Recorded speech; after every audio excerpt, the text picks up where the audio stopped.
ಸದ್ಯ ಆರೋಪಿಗಳನ್ನು ಕರ್ಕೊಂಡು ಹೋಗ್ತಿರುವಂಥ ದೃಶ್ಯ ನೋಡ್ತಾ ಇದ್ದೀರಿ. ಮಾರ್ಕೆಟ್ ಫ್ಲೈಓವರ್ ದಾಟಿ ಅಂದರೆ KR ಮಾರ್ಕೆಟ್ನ ಫ್ಲೈಓವರ್ ದಾಟಿ ಮುಂದಕ್ಕೆ ವಾಹನಗಳು ಮೂವ್ ಆಗಿದ್ದಾವೆ. ಆ ದೃಶ್ಯ ನೋಡ್ತಾ ಇದ್ದೀರಿ. ರೇಣುಕಾಸ್ವಾಮಿ ಕೊಲೆ ಕೇಸ್ನಲ್ಲಿ 17 ಮಂದಿ ಆರೋಪಿಗಳನ್ನು ಪೊಲೀಸರು ಅರೆಸ್ಟ್ ಮಾಡಿದ್ದಾರೆ, ದರ್ಶನ್ನೂ ಸೇರಿ.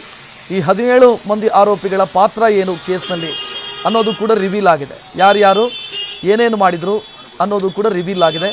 ರಿಮಾಂಡ್ ಅರ್ಜಿಯಲ್ಲಿ ಅದರ ಬಗ್ಗೆ ಸ್ಪಷ್ಟವಾದಂಥ ಉಲ್ಲೇಖ ಇದೆ. ದರ್ಶನ್ ಪಾತ್ರ ಏನು, ಪವಿತ್ರ ಗೌಡ ಪಾತ್ರ ಏನು, ಇದೆಲ್ಲದರ ಬಗ್ಗೆ ಸ್ಪಷ್ಟವಾದಂಥ ಉಲ್ಲೇಖ ಇದೆ. ಮತ್ತು ಅದಕ್ಕೆ ಸಂಬಂಧಿಸಿದಂಥ ದಾಖಲೆಗಳನ್ನು, ಸಾಕ್ಷಿಗಳನ್ನು ಕಲೆ ಹಾಕೋದ್ರಲ್ಲಿ ಪೊಲೀಸರು ಕೂಡ ಎಲ್ಲ ರೀತಿಯ ಸಾಕ್ಷಿಗಳನ್ನು ಕಲೆ ಹಾಕಿದ್ದಾರೆ. ಅದು ಕೃತ್ಯ ನಡೆದಂಥ ಸ್ಥಳ, ಡೆಡ್ ಬಾಡಿ ಸಿಕ್ಕಂಥ ಜಾಗ ಮತ್ತು ಕಿಡ್ನ್ಯಾಪ್ ಆದಂಥ ಚಿತ್ರದುರ್ಗ. ಸೊ ಇದೆಲ್ಲದರ ಈ ಎಲ್ಲ ಜಾಗದಲ್ಲಿ ಸ್ಥಳ ಮಹಜರು ಪ್ರಕ್ರಿಯೆಯನ್ನು ಕೂಡ ಮುಗಿಸಿ, ಆ ಪಂಚನಾಮೆಯ ಪ್ರಕ್ರಿಯೆ ಏನಿದೆ ಅದನ್ನೆಲ್ಲ ಮುಗಿಸಿ ಸದ್ಯ ಒಂದು ಹಂತಕ್ಕೆ ಬಂದಿದೆ ತನಿಖೆ.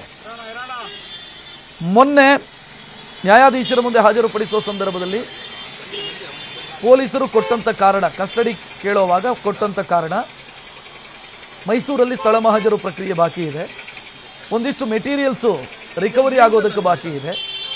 ಅದರಲ್ಲಿ ದರ್ಶನ್ ಧರಿಸಿರುವಂಥ ಬಟ್ಟೆಯಿಂದ ಹಿಡಿದು ಒಂದಿಷ್ಟು ಮೆಟೀರಿಯಲ್ಸು ಮತ್ತು ಶಾಕ್ ಕೊಟ್ಟಿರುವಂಥ ಉಪಕರಣ ಇದನ್ನೆಲ್ಲ ಸೀಸ್ ಮಾಡೋದಕ್ಕೆ ಬಾಕಿ ಇದೆ ಅಂತ ಪೊಲೀಸರು ನ್ಯಾಯಾಲಯಕ್ಕೆ ತಿಳಿಸಿದರು. ಅದನ್ನು ಪುರಸ್ಕರಿಸಿದಂಥ ನ್ಯಾಯಾಲಯ ಕಸ್ಟಡಿ ಕೊಟ್ಟಿತ್ತು ಆರೋಪಿಗಳನ್ನು.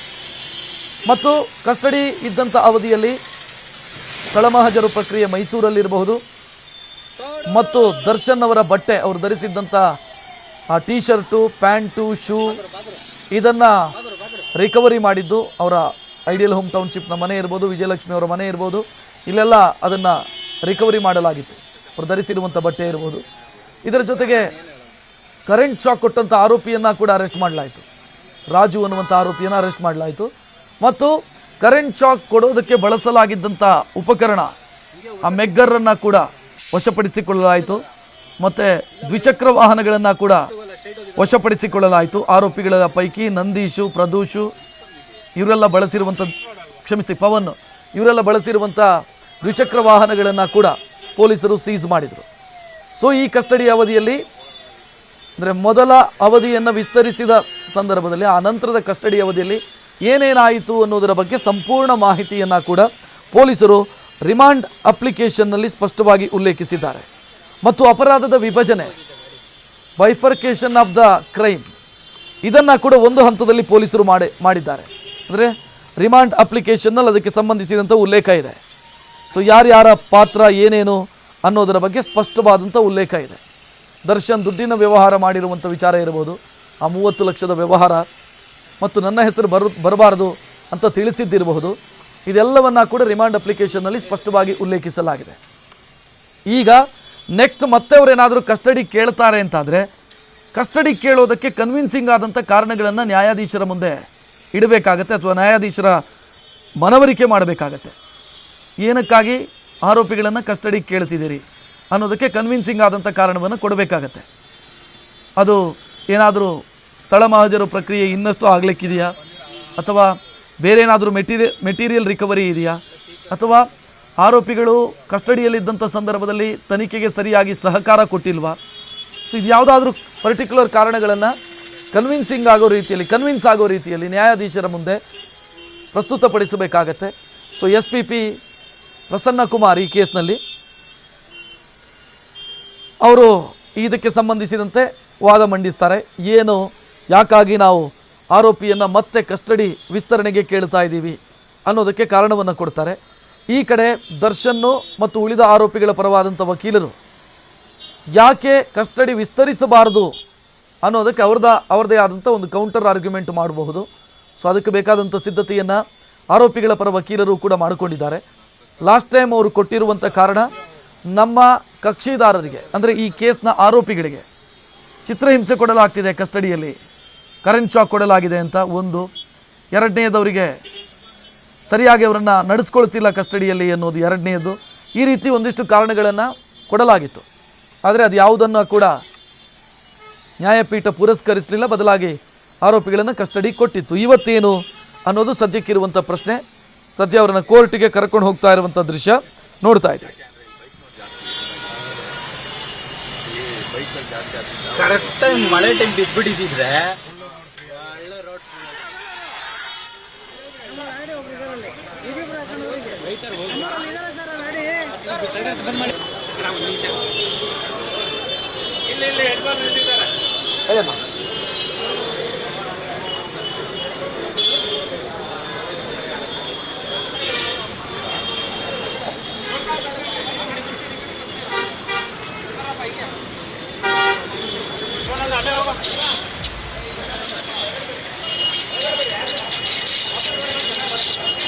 ಎರಡು ದೃಶ್ಯಗಳನ್ನು ನೋಡ್ತಾ ಇದ್ದೀರಿ. ಒಂದು, ಕೋರ್ಟ್ನಲ್ಲಿ ಪೊಲೀಸರು ಮಾಡಿಕೊಂಡಿರುವಂಥ ಸಿದ್ಧತೆ ಹೈ ಪ್ರೊಫೈಲ್ ಕೇಸ್ ಆಗಿರೋದ್ರಿಂದ ಹೆಚ್ಚುವರಿ ಸಿದ್ಧತೆಗಳನ್ನು ಪೊಲೀಸರು ಮಾಡಿಕೊಂಡಿದ್ದಾರೆ.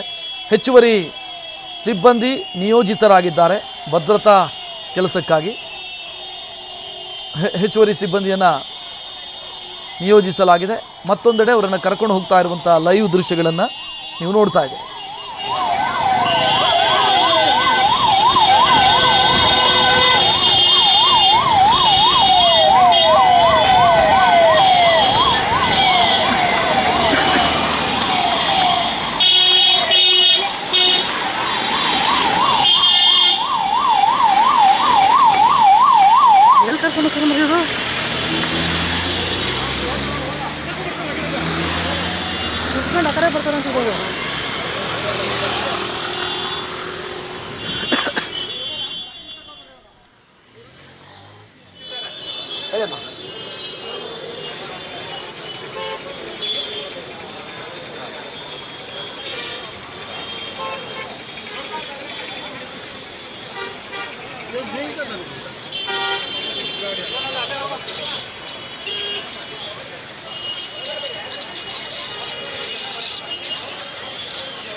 ಎಲ್ಲರಿಗೂ ಓಡಿಸ್ತಾರೆ ಹೇಳಿದ್ದೀನಿ.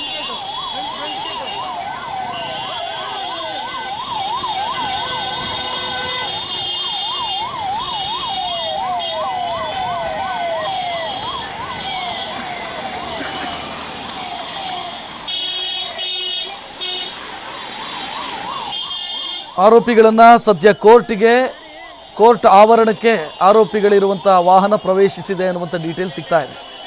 ನೋಡ್ತಾ ಇದ್ದೀರಿ. ಅದಕ್ಕೆ ಸಂಬಂಧಿಸಿದಂಥ ದೃಶ್ಯಗಳನ್ನು ಕೂಡ ನೀವು ಗಮನಿಸ್ತಾ ಇದ್ದೀರಿ. ಕೋರ್ಟಲ್ಲಾಗಿರುವಂಥ ಸಿದ್ಧತೆಯನ್ನು ಕೂಡ ನೀವು ಗಮನಿಸ್ತಾ ಇದ್ದೀರಿ. ಅಂದರೆ ಹೆಚ್ಚುವರಿ ಪೊಲೀಸರನ್ನು ಭದ್ರತೆಗಾಗಿ ನಿಯೋಜಿಸಲಾಗಿದೆ. ಇನ್ನು ACP ಚಂದನ್ ಅವರು ಕೂಡ ಈ ಕೇಸ್ನಲ್ಲಿ ತನಿಖಾಧಿಕಾರಿಯವರು, ಅವರು ಕೂಡ ಕೋರ್ಟಿಗೆ ಆಗಮಿಸಿದ್ದಾರೆ ಎನ್ನುವಂಥ ಮಾಹಿತಿ ಈಗಾಗಲೇ ಲಭ್ಯ ಆಗ್ತಾ ಇದೆ. ಈ ಕೇಸ್ನ ತನಿಖಾಧಿಕಾರಿ ACP ಚಂದನ್ ಕುಮಾರ್. ಸೊ ಅವರು ಕೋರ್ಟಿಗೆ ಆಗಮಿಸಿದ್ದಾರೆ ಎನ್ನುವಂಥ ಮಾಹಿತಿಯೂ ಕೂಡ ಸಿಗ್ತಿದೆ. ನೋಡ್ತಾ ಇದ್ದೀರಿ, ಆರೋಪಿಗಳನ್ನು ಕೂಡ ಕರೆತರಲಾಗಿದೆ. ಕೋರ್ಟ್ ಆವರಣವನ್ನು ಪ್ರವೇಶಿಸಿದೆ ವಾಹನ. ಸ್ವಲ್ಪ ಹೊತ್ತಲ್ಲೇ ನ್ಯಾಯಾಧೀಶರ ಮುಂದೆ ಹಾಜರುಪಡಿಸಲಾಗುತ್ತೆ.